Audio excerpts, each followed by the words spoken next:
Surat apa? Shad ayat 72. Shad 72.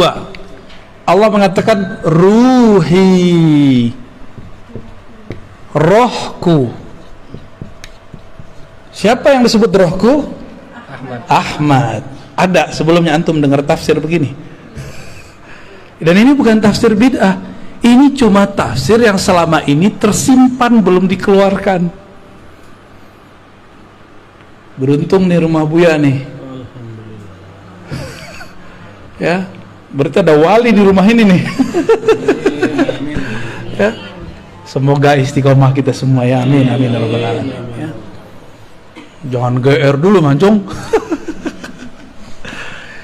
Ruh Ahmad Ruhullah ini memancar. Ya. Ini pancarannya nih. Ini pancarannya. Nah, pancarannya ini disebut dengan Nur Muhammad. Gitu. Apa sebutannya? Nur Muhammad. Sumber nurnya adalah Ruhullah. Lalu apa hubungannya Nur Muhammad dengan Ahmad? Lalu tubuh manusia dan roh manusia. Nih coba lihat. Jadi ruh Ahmad Ruhullah ini, inilah yang menjadi roh kita. Roh kita dari situ. Nur Muhammad inilah yang menjadi sisi basyariah, sisi zahir manusia. Jadi ruh ini batin ya. Batin manusia. Saya pendek aja M. Sedangkan ini dari Nur Muhammad tercipta 4 anasir alam. Api, air, api, tanah, udara. 4 anasir. Unsur ya kalau bahasa Indonesia. Salah satunya tanah. Ya, tanah. Air. Api. Kayak avatar ya? Apa lagi? Udara atau angin sama. Nah, ini sisi manusia nih. Jadi manusia di dalam diri kita ada 4 ini. Ada 4 itu. Inilah zahirnya manusia. Inilah Nur Muhammad. Jadi Nur Muhammad itu ada di sini, ada di sini, ada di sini. Ada semua.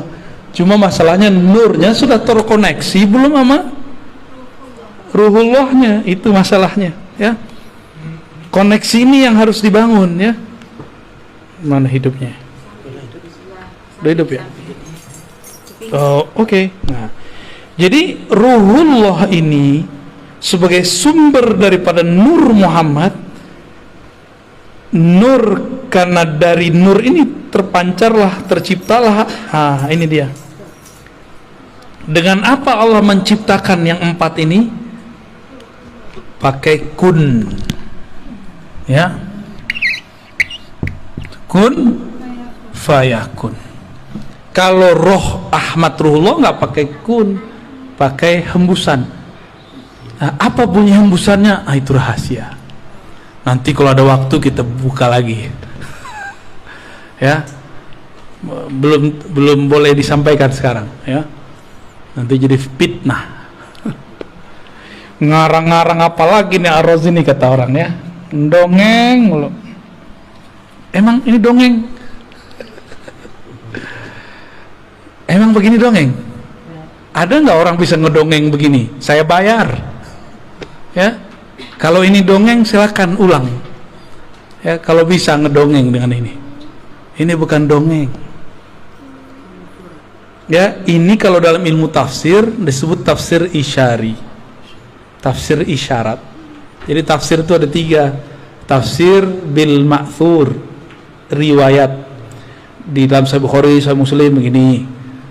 Ada tafsir tadi bil ma'thur, sekarang bil ma'qul, dengan akal. Nggak ada penjelasannya di riwayat-riwayat hadis, maka kita coba gunakan akal kita untuk menyentuh maknanya. Jika masuk akal maka tafsir disebut ma'qul, tafsir rasional. Kalau akal boleh menafsir, Kenapa ruh tidak boleh menafsir? Maka ruh kita juga menafsir. Inilah jadinya tafsir isyari. Nah, tapi itu istilah di kampus. Saya menyebutnya bukan tafsir isyari, tafsir. Apa yang bagus? Pakai istilah ruh, tafsir ruhi. Ya, biar beda dengan isyari yang lain. Karena isyari ini ada kolbu masuk ke kolbu, ada yang masuknya ke ruh.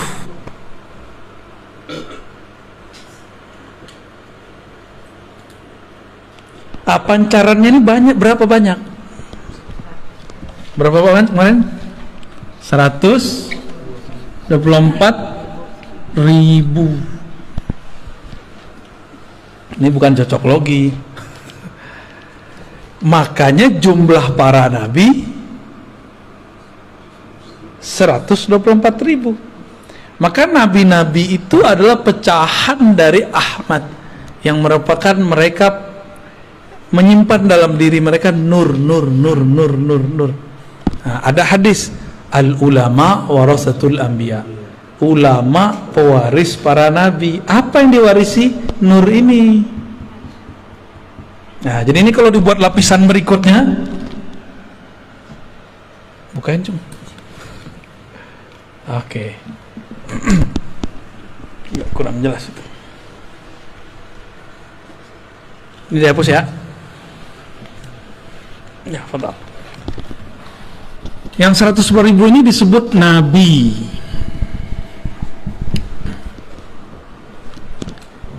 Ini punya pewaris. Ada lagi pewarisnya. Ya. Ini cum, pewarisnya disebut ulama. Nah, ulama yang mana? Apakah semua ulama? Ulama yang mewarisi nur Muhammad di dalam dirinya. Nur itu artinya sesuatu yang terang, yang membuat dia punya pandangan ke depan, sehingga disebut Nur Muhammad. Dia tahu jalan hidupnya kemana, dia tahu jalan pulang, dia tahu jalan kemana. Itu orang kalau punya nur. Nah, ulama yang mana? Bukan yang bergelar doktor ya. Gelar doktor saya bukan gelar Nur Muhammad. Ya. Oh, saya di pesantren. Bukan pesantren, emang Nabi nyantri, emang sahabat Nabi nyantri belajar nahwu shorof? Enggak. Ulama yang mana? Maka ulama ini ditafsirkan lewat surat Fatir ayat 28. Coba buka Fatir 28.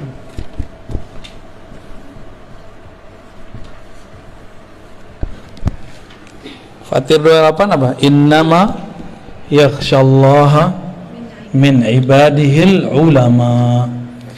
Yang takut kepada Allah, yang segan nama Allah, itu cuma satu kelompok, namanya ulama. Buya ini kan pernah jadi GM ya. Itu kalau ke daerah orang nggak tahu kalau Buya ini GM, dihargai nggak? Segan nggak mereka? Nggak segan. Tapi pas dilihat di kartu namanya GM, langsung nyembah mereka, hormat. Wah, mau diservis semuanya. Kalau nggak dikira ustadz aja kan, karena ada jenggotnya. Kira-kira seperti itu. Kita kalau nggak kenal orang nggak sungkan sama dia, nggak respect sama dia.